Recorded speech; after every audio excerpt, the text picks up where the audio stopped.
Hello and welcome to this episode of Focus On with me, Gyamo Mosipele. As the world gears up for the upcoming G20 summit, South Africa is stepping into a historic leadership role.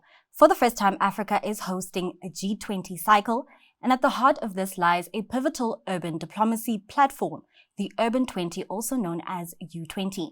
Now, Pretoria is set to host this influential gathering, which brings together mayors, city leaders from across the globe to shape a bold urban agenda. Now, to unpack all of this and what it means, I am joined by a key voice at the center of it all. This is Dr. Nasipho Moya, Executive Mayor of Tshwane and co-chair of the U20 2025.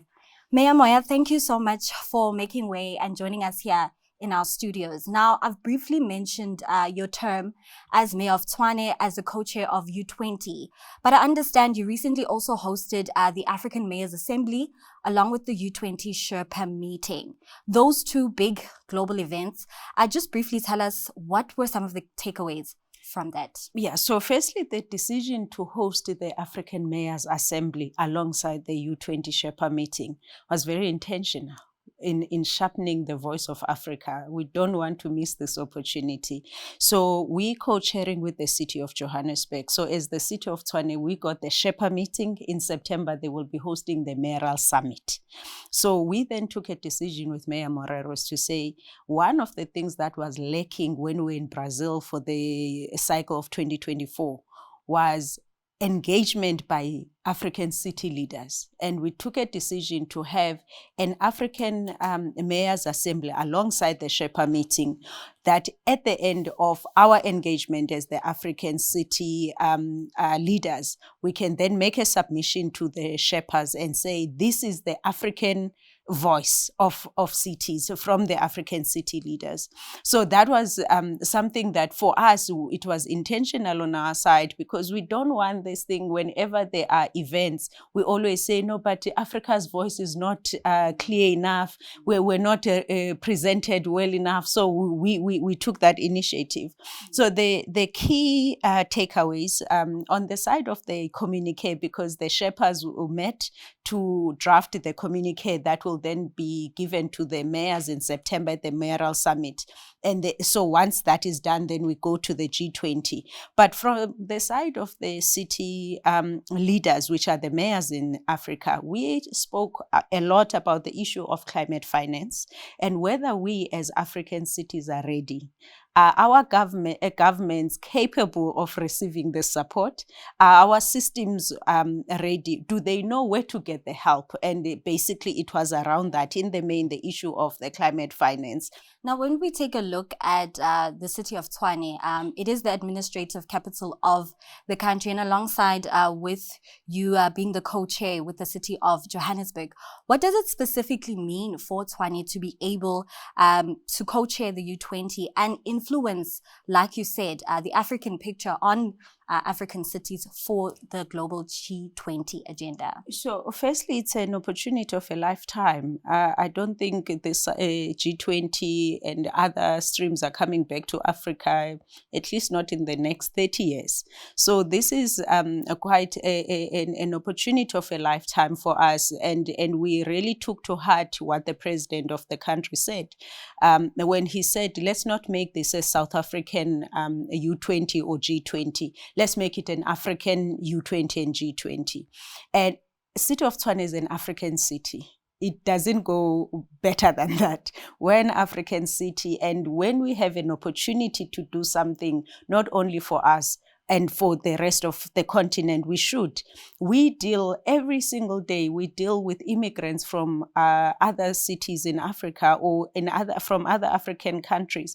We need to be part of the solution. We don't only want to chase the issue of illegal immigrants. We brothers and sisters, we must then say with other city leaders. I mean, we joke with the mayor of Harare, I'm like, come and get your residence there in my city. But at the heart of that is to say, how do we build, you help build the economy of other countries and other cities so that their residents are not forced out of their homes? Now, you've made mention on immigration and the protections in place for vulnerable people. And as you are positioned in Tshwane, that impact that you have would then echo well into the rest of the continent. Now, when we look at some of the other vulnerabilities, climate change is something that will disproportionately affect us as Africans. And I know that's also something that's on your agenda in terms of, as you mentioned, some of the climate finance initiatives that you have in place. So what are the ways you are ensuring that you are adapting in a way that it won't impede some of the most vulnerable people in Tshwane? So, firstly, on the issue of financing. So, when you look at the global financing on climate change, whether on adaptation or mitigation strategies, the impact, so the carbon emissions come from the West, and as Africa is the most impacted. But when you look at the funding that comes to Africa, it's about 4%. And that is the first thing that we are asking for. We're not going to resolve this without finances. Can the West also take responsibility for the carbon emissions that are now impacting the vulnerable here in Africa, but at a city level? You are correct. The people that are mostly affected are vulnerable people. And so what we then do is that at a project level, so when we're looking for money, we're not just looking for money, we're looking for money for projects that either help us with adaptation with climate change or mitigate climate change. In February, in the city of Tshwane, we had floods in Hammanskraal.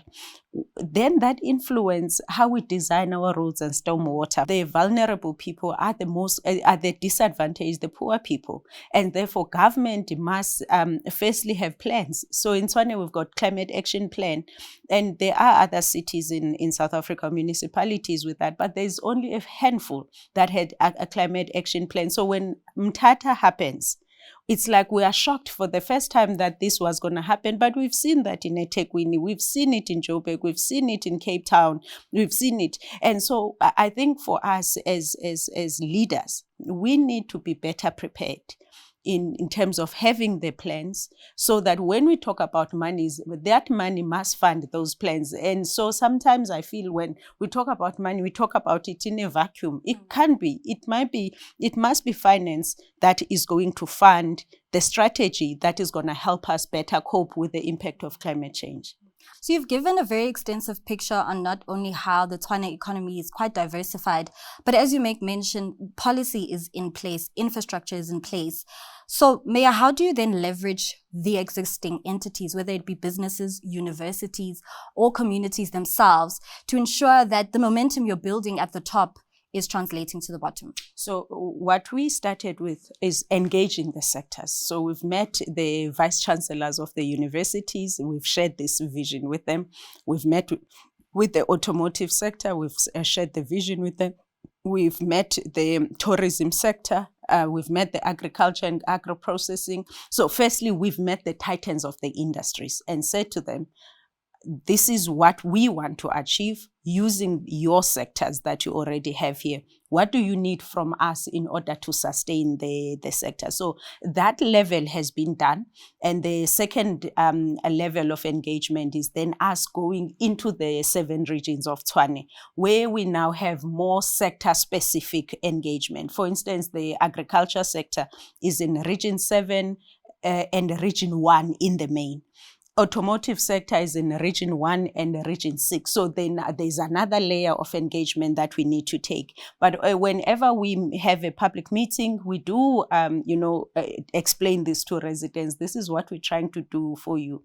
Because one of the issues that residents will always raise when all is said and done is to say, we are poor, we are hungry, we don't have jobs. What are you doing to revitalize for instance, the industries that we have in the city? And so we also take that opportunity, but the engagement won't stop. But the other engagement that we have, at least we're planning for an investment summit in September. In the lead up to the investment summit, we'll have different workshops, because we don't want to get to the investment summit where we put assets worth of billions, and we are not ready to put them out to the market. So there's a lot of work that has been happening in the city, where we make sure that all the projects that we will be availing at the investment summit, they are spade ready. If it's a property, that property should have gone through all the legislated processes, whether it's public participation, whether it's the approval by council, so that when we say it's available, we put it to the market and we cap red tape. So there's a lot of work that's happening, but I think what we always have to go back to is to say, this is not for us as politicians. These are assets of the city. And the economy, we're growing it for the people. And so we can't divorce them from this process. Mm-hmm. But staying on what you've spoken about, which is the upcoming investment conference in September. September is a big month. As that is when you'll also be hosting the U20. So looking at the lead up to that, what is the specific message you are sending to global partners about the relevance and the position of African cities? Well, African cities are not victims. I think that's the first message that people must understand. We are cities with full of, with the residents that are looking to have a brighter future. And so we're looking for partners. We're not looking for people to come and rescue us. We want partners to come on our terms and say, these are the opportunities of partnership that we have. So because most of the time you'd meet even the multilateral banks saying, we want to invest. And I'm saying, let me come tell you the opportunities that are available in Tshwane. And so for us, we're looking, and it's quite strategic, as you say, to host this around the Mayoral Summit, because those players will be coming to Joburg for the U20 Mayoral Summit. And when they come, we want to tell them, we obviously want to have these projects, whether on water, energy, our energy mix, because that's what we're going for in Tshwane. Then we put those out to those partners to say, if you're looking for an opportunity to invest, this is how Tshwane aims to achieve its energy mix. This is how you can get involved. So for us as African cities, I don't think now we're looking for anyone to rescue us. We're just looking for partners who share the vision that we have for our people. Our people are looking for a brighter future. They don't want to be hungry anymore. They don't want to live in squalors. Now, for us as the leaders, we are then saying, this is how we can get them out of poverty, out of the squalor. Now, we're looking for partners because we can't do this alone. So when those partners are coming, they must understand that we as African cities, we're looking for partners. We're not looking for anyone to rescue us. So as a fellow young person myself, I definitely will heed the call, and I hope other viewers that are watching as well, some of the great insights you've given just ahead of the U20. But unfortunately, that's where we have to wrap today's conversation. And that's where we end off this episode of Focus On. Thank you to my guest, Executive Mayor of Tshwane, Dr. Nasiphi Moya, for joining me in studio to share some of the plans she has ahead of the U20 summit. From me, Gyamo Mosipele, it's goodbye for now.